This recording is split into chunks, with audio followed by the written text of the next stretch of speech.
اللي موصينا على بلبل فحل، علافته حلوة، يتعارك ويا الايد، يلاشي، يطلق جناح، برواز. هاي حنجرته قدامكم. الطير كان ين اهله شوي خالي بقفص مو حديد، سيم، ذاك السيم الثاني شوية يأذي للخشم، يعني يراد له اقل شي شهر يلا يرجع خشمه. طير درجة اولى، تغريدة رقم 1. يتعارك، يلاشي، شو وقت ما تجي يطق لك جناح، يتعارك ويا ايدك. علافته 85%، علافته 85%. وهاي حنجرته ولساناته، بعد بيه لسانات حلوة.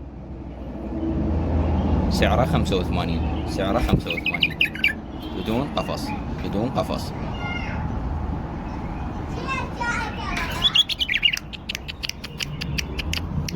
اللي يريد قفصه سعره 10,000 دينار القفص. قفصه انا خاله بيه كبير، هذا اللي نعرضه ب10,000 كامل مع الفه والمطاره.